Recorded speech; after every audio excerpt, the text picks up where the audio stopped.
SL ಗ್ರೂಪ್ಗೆ 100 ವರ್ಷದ ಸಂಭ್ರಮ. ಇದರ ಸಂದರ್ಭದಲ್ಲಿ ಇವತ್ತು ಆನಂದ್ ಗುರೂಜಿ ಅವರು ನಮ್ಮ ಜೊತೆ ಇದ್ದಾರೆ. ಬನ್ನಿ ಝೀ ಜೊತೆ ಅವರ ಒಡನಾಟ ಮತ್ತು ಅವರು ಯಾವ ರೀತಿ ಬಂದರು, ಇವತ್ತಿನ ಈ ಫಂಕ್ಷನಿಗೆ ಬಂದಿದ್ದಾರೆ, ಅವ್ರಿಗೆ ಏನು ಅನಿಸ್ತಾ ಇದೆ ಅವ್ರನ್ನ ಕೇಳೋಣ. ಗುರುಗಳೇ, 100 ವರ್ಷ SL ಗ್ರೂಪ್ಗೆ, ಝೀ ಗ್ರೂಪ್ಗೆ ಏನು ಹೇಳ್ತೀರಾ? ಮೊದಲನೇದಾಗಿ SL ಗ್ರೂಪ್ಗೆ 100 ವಸಂತಗಳು ತುಂಬಿರ್ತಕ್ಕಂಥದ್ದು. SL ಗ್ರೂಪಲ್ಲೇ ಜನಿಸಿರ್ತಕ್ಕಂಥ ಝೀ ಕನ್ನಡಕ್ಕೆ 20 ವರ್ಷಗಳು ತುಂಬಿರ್ತಕ್ಕಂಥದ್ದು. ಅದೇ ಝೀ ಕನ್ನಡದಲ್ಲಿ 13 ವರ್ಷದ ಪಯಣ ನಿರಂತರವಾಗಿ ನಡೆಸಿ 14ನೇ ವರ್ಷದಲ್ಲಿ ಪಯಣ ಬೆಳೆಸ್ತಿರ್ತಕ್ಕಂಥ ಈ ನಿಮ್ಮ ಆನಂದ್ ಗುರೂಜಿಯವರ ಸಂತಸದ ಒಂದು ಕ್ಷಣ. ಹಾಗಾಗಿ ಝೀ ಕನ್ನಡ ಎಂಬತಕ್ಕಂಥದ್ದು ಒಂದು ಹೆಮ್ಮರವಾಗಿ ಬೆಳೆಯತಕ್ಕಂತಹದ್ದು. ಇನ್ನು SL ಗ್ರೂಪ್ ಎಂಬತಕ್ಕಂಥದ್ದು 100 ವಸಂತ ಅಂದರೆ ಇದು ಸಾಮಾನ್ಯವಾದ ಮಾತಲ್ಲ.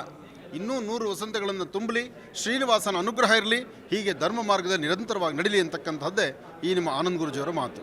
ಗುರುಗಳೇ, ತಾವು ಝೀ ಕನ್ನಡಗೆ ಬಂದು ಒಂದು ಪ್ರೋಗ್ರಾಮ್ನ ಆರಂಭ ಮಾಡಿದ ಸಂದರ್ಭದಲ್ಲಿ ಆ ನೆನಪುಗಳು ಬಂದಾಗ ತಮಗೆ ಹೇಗೆ ಅನಿಸುತ್ತೆ, ಹೇಗೆ ಅಂತ? ಹಾಕಿದಂಥ ಮೊದಲನೇ ಹೆಜ್ಜೆಗಳು, ಇಡೀ ಕರ್ನಾಟಕದಾದ್ಯಂತ ನಮ್ಮ ಪ್ರವಾಸ, ಹಾಗೆ ಝೀ ಕನ್ನಡ ಪ್ರತಿ ಮನೆಮನೆಗೂ ಸಹಿತ ಮಹರ್ಷಿವಾಣಿ ಕಾರ್ಯಕ್ರಮ ಹೊತ್ತು ಬಂದದ್ದು ನಮಗಂತೂ ಬಹಳ ಸಂತೋಷ ಇದೆ. ಯಾಕೆಂದರೆ ಇದು ಕಾರ್ಯಕ್ರಮ ಆನಂದ್ ಗುರೂಜಿಯವರೊಬ್ಬರದಲ್ಲ, ನೋಡುಗರದು, ಹಾಗೆ ನನ್ನಿಂದ ಕೆಲಸ ಮಾಡ್ತಿರ್ತಕ್ಕಂಥ ಎಲ್ಲ ನನ್ನ ಅಣ್ಣ ತಮ್ಮಂದಿರದು, ಎಲ್ಲರಿಗೂ ಸಂಬಂಧಪಡ್ತಕ್ಕಂಥದ್ದು ಮಹರ್ಷಿವಾಣಿ ಕಾರ್ಯಕ್ರಮ. ಇದು ಝೀ ಕನ್ನಡದಲ್ಲಿ ಮಾತ್ರ. ಗುರುಗಳೇ, ಝೀನ ಈ ಒಂದು ಒಳ್ಳೆ ಕ್ವಾಲಿಟಿಯ ಒಂದು ಪ್ರೋಗ್ರಾಮ್ಗಳನ್ನ ನೋಡೋ ಸಂದರ್ಭದಲ್ಲಿ ತಮಗೆ ಹೇಗೆ ಅನಿಸುತ್ತೆ, ಏನು ಅಂತೇಳಿ? ಝೀ ಕನ್ನಡ ಕಾಡ್ಗಲ್ಲುಗಳನ್ನು ಸಹಿತ ವಿಗ್ರಹ ಮಾಡುವಂಥ ಗುಣ ಇದು ಝೀ ಕನ್ನಡದ್ದು. ಹಾಗಾಗಿ ಎಂಥ ಹಳ್ಳಿಗಾಡುಗಳಲ್ಲಿರ್ತಕ್ಕಂಥ ವಿದ್ಯಾವಂತರನ್ನು ಒಂದು ಕಡೆ ತಂದು ಆ ವಿದ್ಯಾವಂತರಿಗೆ ಒಂದು ಅದ್ಭುತವಾದಂಥ ಜೀವನ ಕಟ್ಟಿಕೊಳ್ಳಿಕ್ಕೆ ದಾರಿ ಮಾಡಿಕೊಡ್ತಾ ಇದೆ.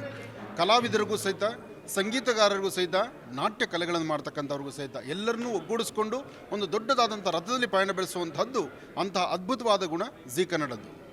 ಇವಿಷ್ಟು ಆನಂದ್ ಗುರೂಜಿ ಅವರ ಮಾತು ನೋಡಿದ್ರಲ್ಲ. ಝೀಗೆ ಒಳ್ಳೆ ಬೆಸ್ಟ್ ವಿಶಸ್ಸನ್ನು ಹೇಳ್ತಾ ಅವರು ಈಗ ಕಾರ್ಯಕ್ರಮಕ್ಕೆ ತೆರಳ್ತಾ ಇರುವಂಥದ್ದು. ಹಾಗಾಗಿ ಅವರ ಒಂದು ಝೀನ ಒಂದು ಪಯಣದ ಬಗ್ಗೆ ಬಹಳಷ್ಟು ಸಂತೋಷದ ನುಡಿಗಳನ್ನ ಅವರು ಹಂಚ್ಕೊಂಡಿದ್ದಾರೆ.